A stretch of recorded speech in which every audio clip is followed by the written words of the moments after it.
Good afternoon, ladies and gentlemen. Welcome to this episode of People's Parliament. We're coming to you live from Kalangala District, and we at Bugala Island. When we were coming in, we saw a very big post, "Welcome to Bugala Island, home of palm oil." So we saw very beautiful palm oil trees, and we wanted to understand the people of Kalangala since 2006, when they took onto palm oil growing. Has it been a blessing? Has it been a curse? Has it been beneficial, and how have residents benefited from palm oil growing in Kalangala? To many, we've had success stories, and today we are here to also understand how the farmers are dealing with the different challenges that they're going through, and how cooperatives are also helping through the farmers to be able to enjoy the fruits of palm oil growing in the district.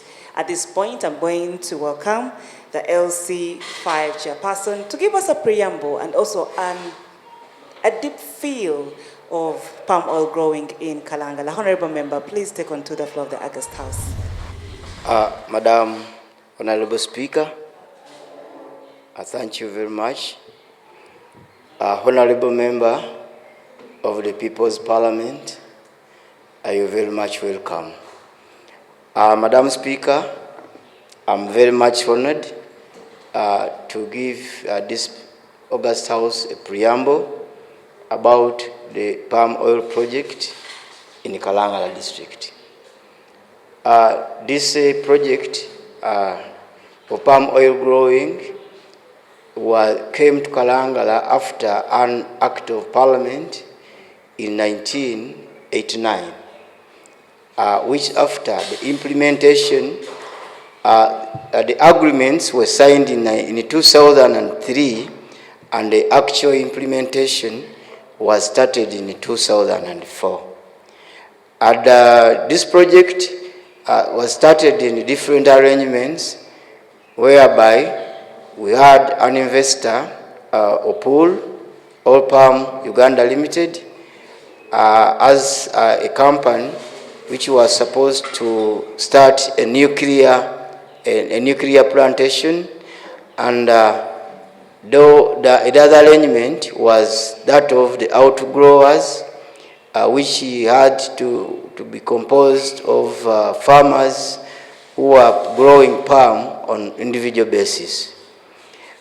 The project was initiated at the district, and the district local government, I mean Kalangala District government, offered land to Uganda Land Commission, of which Uganda Land Commission gave land to the nuclear plantation, that is the Opul Oil Palm Uganda Limited, and the District Land Board, in the arrangement of encouraging outgrowers, gave public land to outgrowers.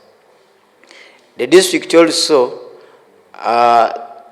tendered in, gave in the manpower, the starting manpower, whereby the whole of the production department was involved in the starting of the project up to the level when the establishment of COPGT was initiated. This project was run with different partners, that is the government of Uganda, represented by the Ministry of Agriculture, Oil Palm Uganda Limited, Kalangala District local government, and outgrowers. And those four entities signed a tripartite agreement that forced the working relationship between those four partners. Up to now, this was a project that the government had to borrow money from IFAD, $100 million to start the project, and in the arrangement, the outgrowers had to be given land, they had to be supplied with the seedlings, they had to be helped to clear land, their land had to be helped to cut down trees, because remember, the district was a forest district. It was composed of forests with the only main economic activities as fishing. But with the coming of oil palm, we added another economic activity on what we are doing on what the people of the district are doing. The coming of this project have changed the lives of our communities so much, to the extent that much as previously we depended on fishing, which is no longer dependable, and timber cutting, now all the people engaged in palm oil growing have changed their lives. Honorable Madam Speaker, I want this August House to know that the coming of this project have changed our communities. I mean those engaged in production, direct production, that is harvesting palm, and those who are involved in broom making. They all earn a living from that project. The people who are growing palm have changed lives, whereby before coming, the housings of those people were in a poor state. But right now, people have constructed permanent houses, permanent good and modern houses. And lucky enough, good enough, they have left their old houses aside. So they can give a story. We can give a story about the changing lives of our community. As a district that offered land and labor, initial labor to the project, were still complaining a bit because the district local revenue has dropped, yet we were getting revenue from the forest products. Land was given away with no exchange. So since this project is expanding to other districts in this country, I want to inform all the leadership of those districts that the project is going to be brilliant when they are discussing the working agreement between the oil farmers and the district local governments. As a whole, much as there are some few challenges in this project, we accept that there is a very big change in the lives of our communities. If we give time to solve the challenges, I understand things will prove better than how they are now. Thank you, Madam Speaker. Thank you so much, Honorable Member, for giving us that insight. For those who are watching from home, now you know the history of palm oil growing here in Kalangala, and you know how the residents here have benefited. You also know the challenges, but they are optimistic and hopeful that they are moving forward together as residents of Kalangala District. At this point, I'm going to invite the Mayor of Kalangala District to also tell us about the progress of this project. Are there any challenges? And if there are any, how are they curbing them? What did they expect? However, what do they have now? Thank you so much, Honorable Member, for taking onto the floor of the August House. Thank you very much, our LC5 chairperson, for enlightening about the palm growing in Kalangala. We are so blessed in Kalangala that we have got that project which has made people get rich in a shortest period of time. I used to come to Kalangala to visit my grandies, but things were not easy at all. First of all, we didn't have roads. It could be so hard for us to move from one place to another, just because there was nothing which was developing Kalangala. But right now we have very nice roads because of the project which is going on. We are so blessed that so many things are going on. Even people are innovative to do other projects out of the palm growing. For example, when you look at ladies who are too low, they go ahead to think much about what to do. For example, they have thought of growing black soldier flies with the help of the residue from the palm nuts. Okay. After they have removed all whatever they want, we remain with the residues which help them to rear the black soldiers. The black soldiers have helped people to rear their birds very well. You find that somebody has hens which weigh like 6 kgs. And people are getting a lot of money out of that. So with those few points, I submit. Thank you very much. Thank you so much, Honorable Member, for that submission. And I hope they've heard loud and clear what needs to be done. Thank you for being part of this conversation.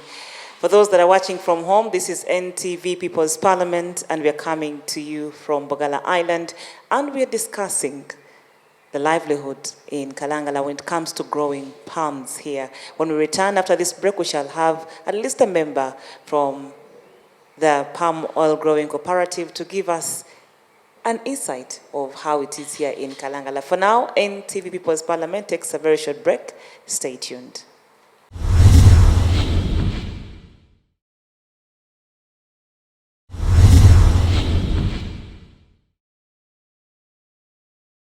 Welcome back from that break. You're still watching NTV People's Parliament, and we're coming to you live from Bogala Island, home of palm oil.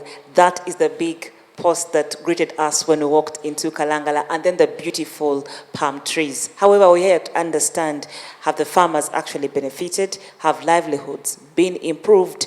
What other challenges? What are the good things that farmers have received from palm oil growing? At this moment, I would like to call a member from the palm oil cooperative to come and give us an insight of how they manage farmers when it comes to palm oil growing. Are the farmers also getting the benefit of being in these cooperatives? Do they know about the prices? Are there price fluctuations? How is this all being handled in Kalangala District? Honorable Member, please take on to the floor of the August House. Thank you, Madam Speaker of People's Parliament and honorable members. My name is Murindo Boaz Zake. I'm representing the General Manager of Sese Oil Palm Growers Cooperative Society Limited.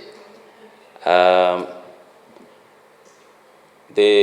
Kalangala is covered for about 46,000 hectares of land, and on Ugala Island we have about 27,000 hectares of land. And the smallholders are using about 5,000 hectares, and then the private partner is using about 6,000 hectares, making it about 11,000 hectares that we are using in oil palm development. Honorable Speaker, you asked whether it is a blessing to have the oil palm project in Kalangala. I say yes. Why? Because the overall objective of the project was to elevate people from poverty. And the indicators is to have access to the basic needs, basic necessities. When we talk, our honorable member talked about the access. We have every block, we have 7 blocks. We have around 100 kilometers of farm road worked on. That means that connectivity is there. When you talk about health, access to health, people have money. Why? Because we disperse around 3 billion Uganda shillings every month to these farmers. Farmers, about 20,000 farmers. Those who are harvesting about 1,800. So 3 billion goes to 1,800 farmers. That means there's money in the community that they can access these services. The KISS services came because there was that paying power, purchasing power of the services, and people can be able to pay their bills. So I can say it's on and on and on. It's a blessing. However, we have some challenges. Challenges, one, the most that we are facing now in communities, they are social. Why? There are some challenges that come with the money, where someone is empowered. If he had one wife, he marries another wife, okay? And if it's a woman, women have been empowered in this project. There are successes that very many. And women these days, they are also marrying. It is also another challenge. Because for me, I'm an extension officer, but there are social issues that you find in a household where you have gone to offer a grudge extension, whereby a woman, because he's empowered, when the man, you know the man's ego, they have married you, you want to exert your ego in the house, and the woman said, no. Forgetting that you are married this time round. Yeah. You go, and you marry another man. Remember they said, Carl said, Honorable Speaker, that men are many than? Yes. So these women, so those are some of the social challenges, and consequently increases the prevalence of HIV in the district. And when they pay the month of payment, the sexual workers come from Kampala, Masaka, to come and tap this money. So they know when the payment is. Yes, they know. Who alerts them? They know. They have agents. Even they have agents. Here we have different bars. When the month has ended, new women come. They are looking very well. So those are some of the social challenges. And also, we are facing a challenge of lack of seedlings, because we are talking about livelihood. Previously, the investor is the one who was giving us the seedlings under this arrangement. They have talked about public-private partnership. But the investor is also planning to replanting. So the seedlings were not enough, and people want to plant to have enough seedlings. So it is a challenge that many farmers are facing, but we are working on our nursery developing. Honorable Member, just a quick one last one. Cooperatives, how are they helping protect farmers from exploitation? Also, are they negotiating avenues for farmers when it comes to helping them understand the value of the crop? Yeah, well, thank you, Honorable Speaker. Well, we have a challenge. It keeps my mind, and it's a major one. It's of pricing. It's the most complaint you get in oil palm farming. And we all know any agricultural product has a price fluctuation. There are times when the price goes high, there are times when the prices go low. But the good thing with this crop, it has a pricing formula. It has a pricing formula, and we have a national pricing committee, and we have a sub-pricing committee, where you have the Minister of Agriculture, where you have the cooperative representatives, sitting on the board with the private partner, OPUL, and their parameters they follow to determine the price. And they are well indicated. But as you know, when people get money, the expense increases. Okay? Like we've talked about. If someone had no car, now he's having a car. Banks are giving unsecured loans of about 250 million shillings. With no, they call it collateral security. But the security is the oil palm. If you have a garden and you are producing the oil palm, they give you a loan for 60 months of about 250 million. So these people get the loans. What I mean, the expenditure increases. And remember, you got a loan when the price was 100 something shillings. Now, the price has declined to 888. And you need to clear the loan. You have bills, you have school fees. And there is the interest rate of the There is bank. the interest rate also. You see, the status of middle income is not easy to maintain. So this calls for those with capacity. We need we are trying to source partners where you can have financial literacy. Yes. Okay? Because as a cooperative, we are a production cooperative, but there are some capacities that we don't have. So we are engaging with some partners to have financial literacy, to see that we help farmers. They don't fall into a debt trap, where the expenditure increases, but the production is not increasing. So Okay. the cooperative is trying to see, and we know, and if you follow trends, price go down around these months. In September, the prices will go back. So let's bear that, and we follow the trends. Lastly, the farmers, when they get money, they don't want to go back to the garden. They have to first finish this money. Even someone tell you, you can't eat money from Kalangala. Sente tezuomera Kalangala. So when they get the money, they get onto the ferry. Yes. And for me, it's waiting for them, because when the month ends, every farmer has a bank account. When the month ends, his message has come.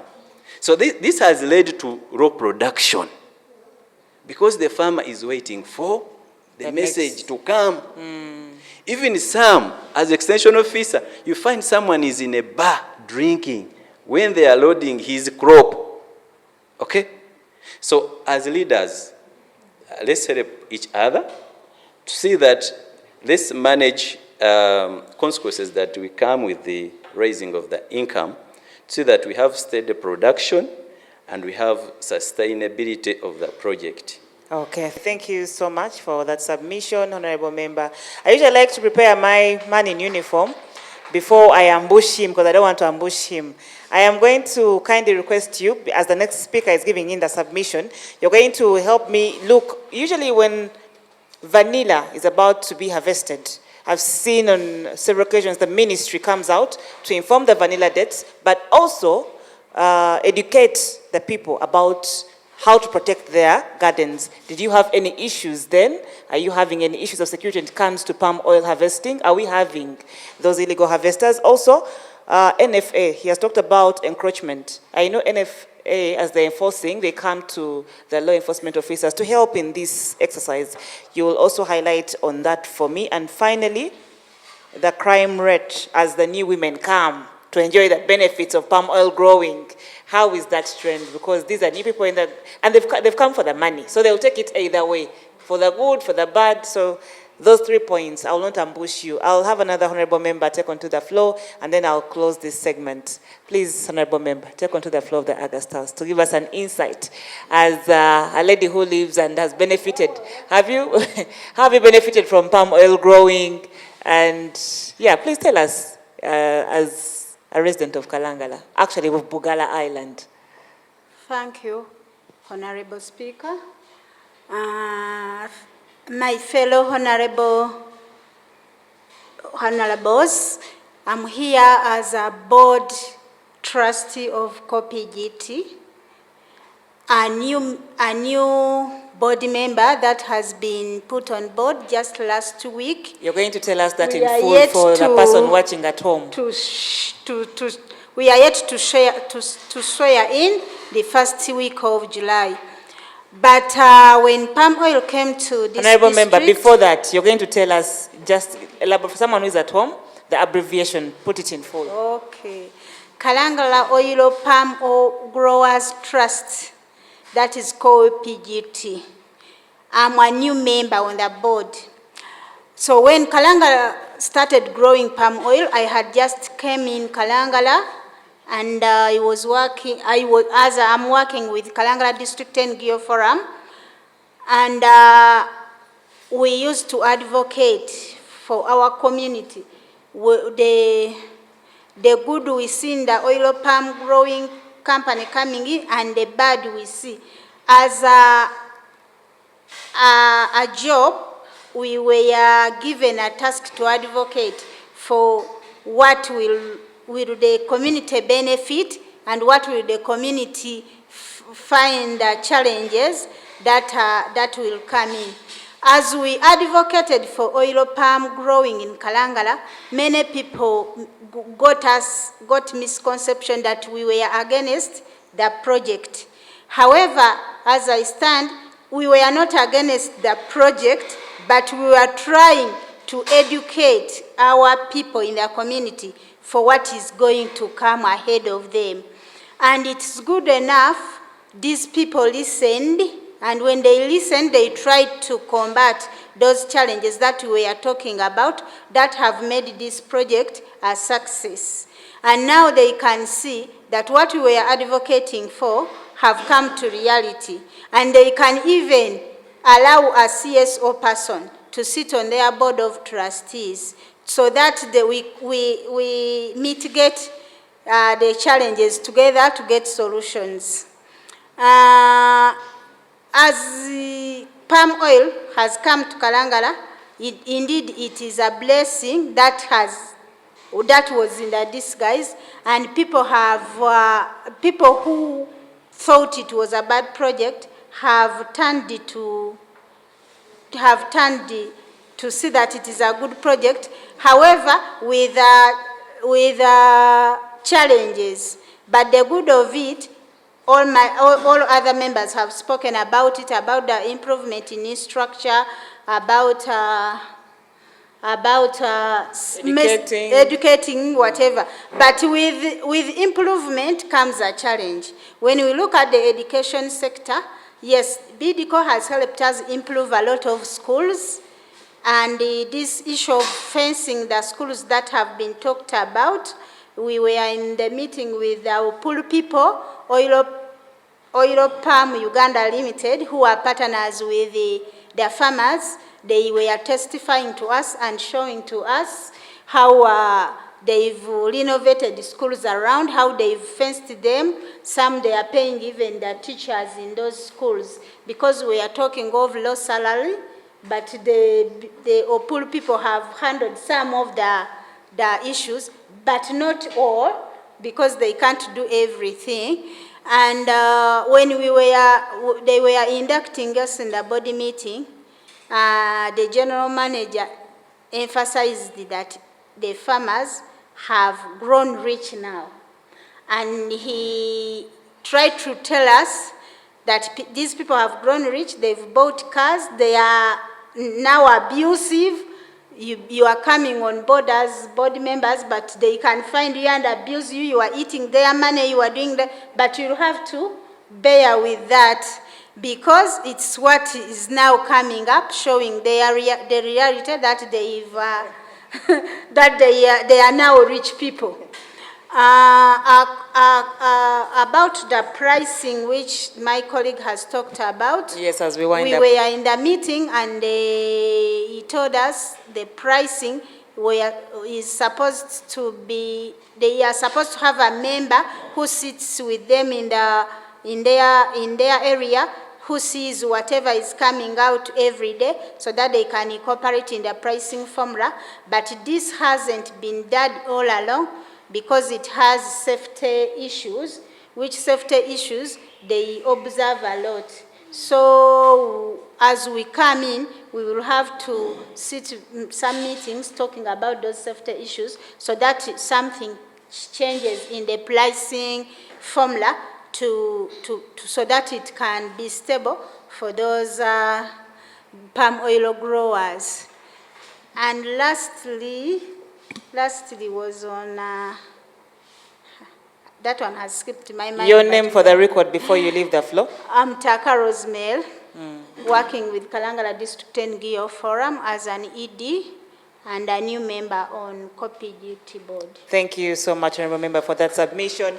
The Honorable Member just said that when some people get some money from palm oil growing, they become abusive. But I believe, and I want to believe, that it's not that all rich people are abusive. Not so, Honorable Member. Some are still humble. Okay. Thank you so much for that submission. For those that are watching from home, we are coming to you from Bogala Island. And we are honored that you're with us. For those who are here physically, thank you so much for being part of this conversation. Stay tuned. After the break, we shall share some lived experiences here in Kalangala.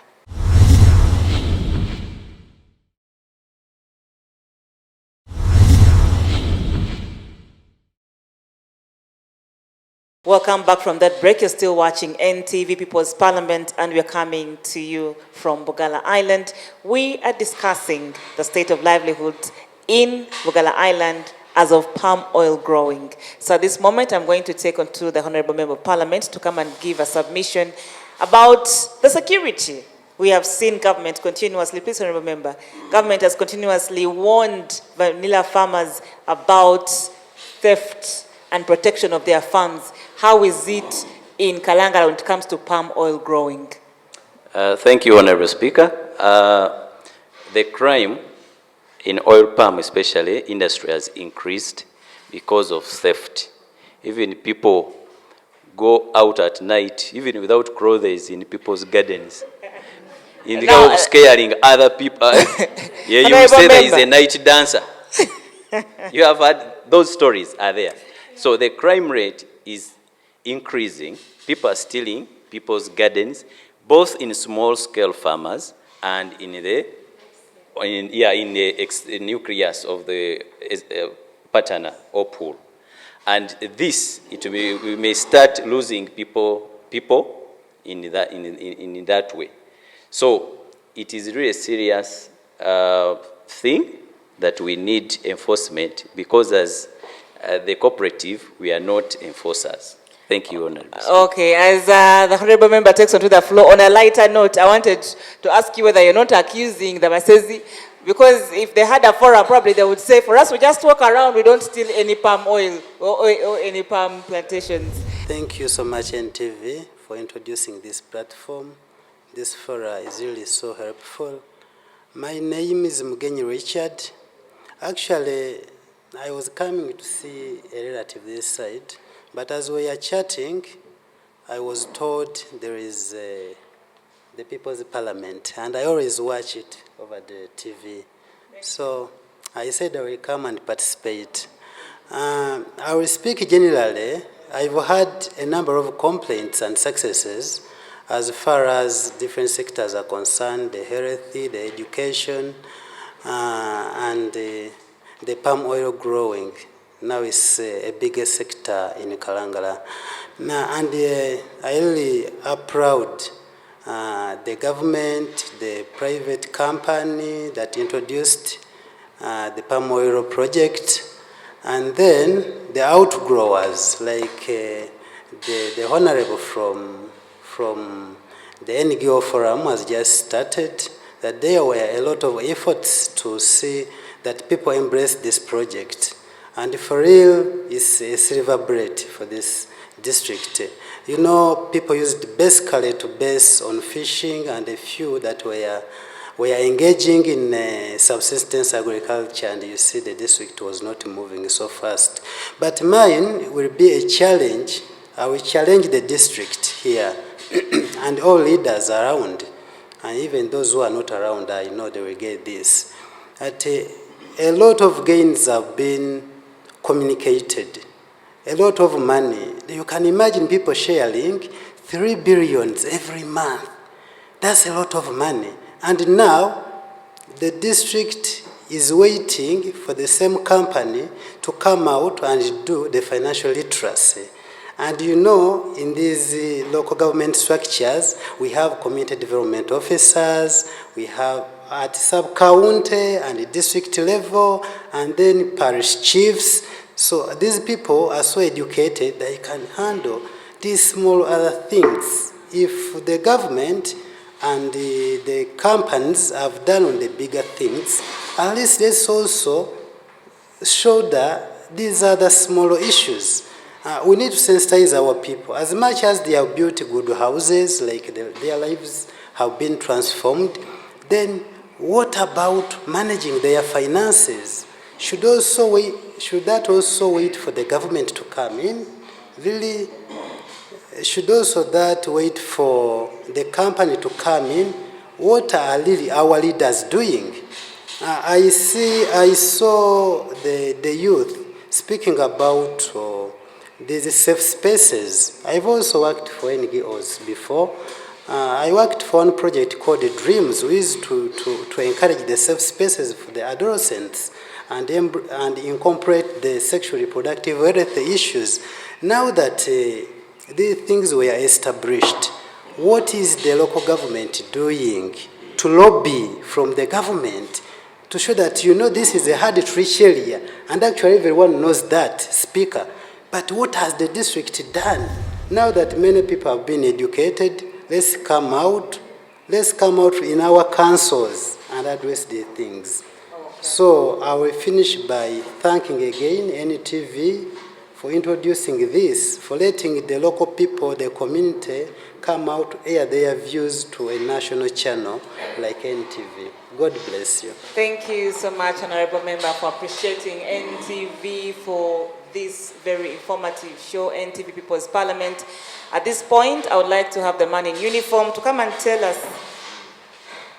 what we are doing about the security when it comes. Someone said Basezi, but I just want to go with security reasons. I won't go into that conversation. So, thank you, the Honorable Speaker of People's Parliament of NTV. Yeah, it is true. I want to first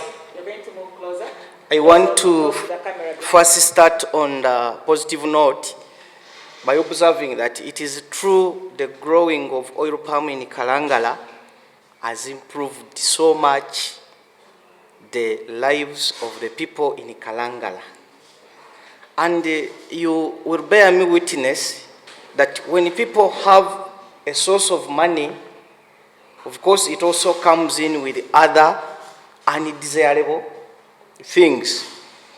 For example, it is not true that everyone who stays in Kalangala has got a garden. But him or she not having a garden, it doesn't mean that he's not going to eat. So as the owners of the gardens are harvesting, those who don't have the gardens but still need the money in their pocket, they do the irrigarity on the other side. They do enter the gardens and they steal. What have we done as security to curb or to stop the vice? One, we have recruited local intelligence within the workers at the farms who can always try to give us information when they detect that there is an illegality somewhere in the gardens. But we're also working with a cooperative to see to it that we incorporate their internal mechanisms of disciplining those who do not adhere to the principles, of course with our law, so that we try to come together to find legal solutions. It is also true that there are a number of workers who hide within the farms and they are not known by those who own the farms. So those are the teams at times you find moving smartly at night to steal. But we have also tried to engage the company to give us some of the guidelines that can help us at times to identify, maybe on the way, who is doing something which is not in line with the guidelines. For example, transporting the fruits at night. How should we tell that maybe a truck taking fruits at night, they are legal or they are stolen? So the company has provided us with some of such mechanisms of how we can detect. It is also true that during the time of harvesting and the payments, when money comes in the homes, it is true we have registered a number of domestic cases. You find a man gets money, he will sleep in the bar. That one is true. Maybe at times they will fight over the money with the wife. Yeah, those are common cases, but we have also tried to encounter by trying to sensitize the communities, the families, but also to handle the specific cases which come as a result of maybe the money which people get, maybe, and they get excited. But however, I want to commend the cooperative that at each and every moment they detect criminality somewhere, they try to work with the police. Okay. At And least. finally the encroachers. The encroachers, when it comes to How are you working with NFA? deforestation, yes, we have NFA on ground here. We have a branch with a manager. Of recent, they have tried to do some surveys, chairman is aware, at least to redemarcate where the reserve forests would be passing.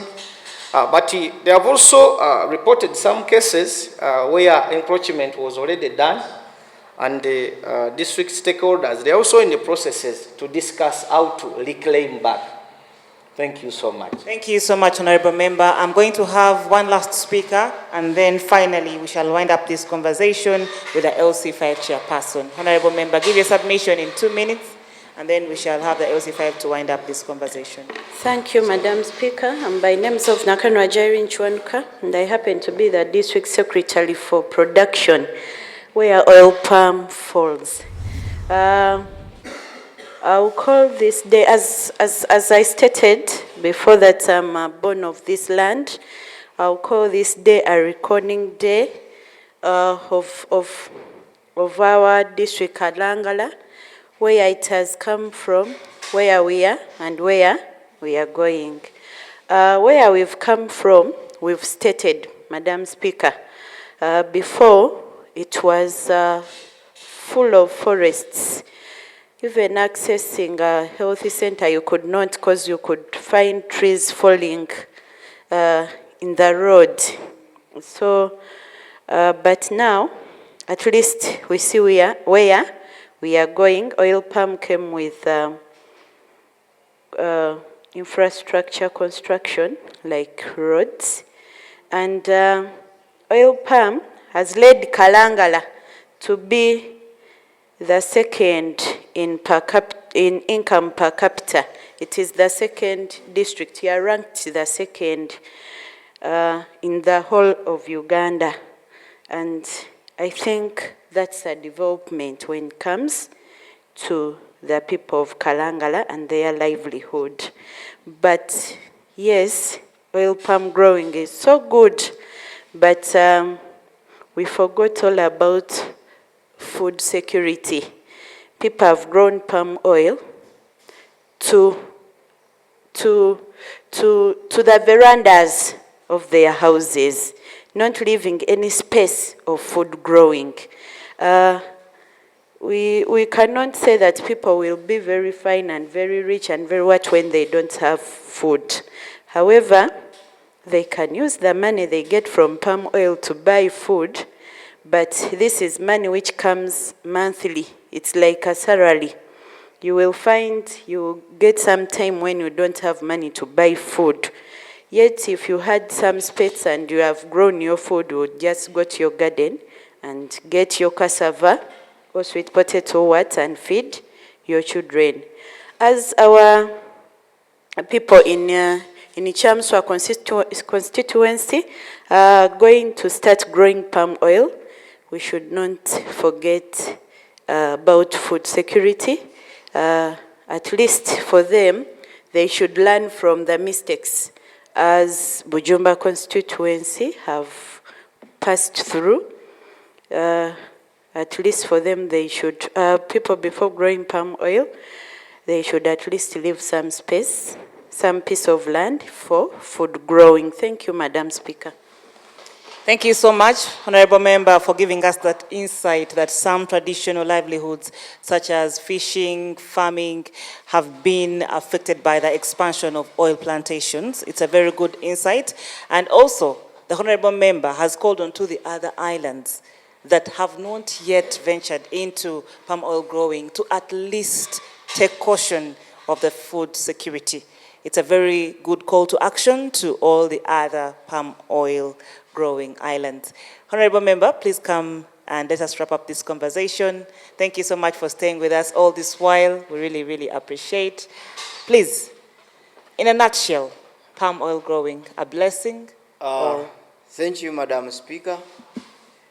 I am Semakula Rajab, the district chairperson of this Island District of Kalangala and a hopeful member of Parliament for Bujumba constituency come 2026.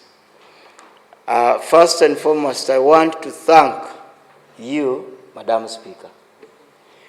And at large, I want to thank the management of NTV for extending services to the wider community like that of Kalangala, because it would be very difficult for our colleagues like Mr. Okio to come and express his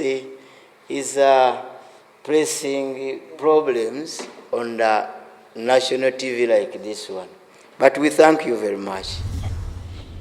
I want also to advise our communities here, and because palm oil project is extending outside Kalangala, I want to advise our colleagues that let us also keep environment.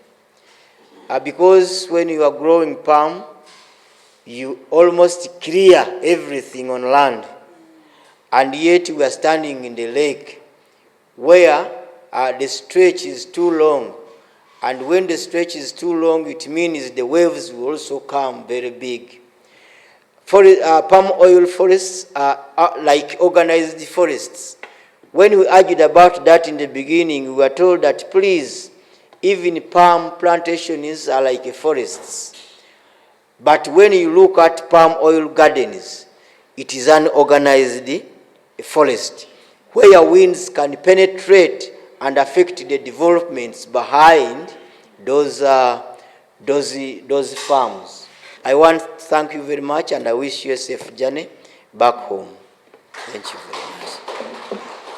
Thank you so much, Honorable Member, for that wonderful submission. You've given us a very, very in-depth clause from all the sectors. We really, really appreciate. For those that are watching from home, you're watching NTV People's Parliament, and we've been coming to you from Bugala Island, home of palm oil. When you're entering into this beautiful island, you see a lot of palm trees. Today, we have understood the genesis. How did palm oil growing come onto Bugala Island? Which other islands have been also captivated into growing palms? But what have the leaders on Bugala Island advised the other islanders before they venture into this lucrative farming? Thank you so much for being part of this conversation. For those who have been here physically, I really appreciate you and your time. To my Sergeant at Arms and the clerk, thank you so much for being side by side and holding this conversation together. This is NTV People's Parliament. Thank you so much for watching. By the powers vested in me, Betty Mudondo, as the Speaker of this House, I adjourn it until next time. All rise.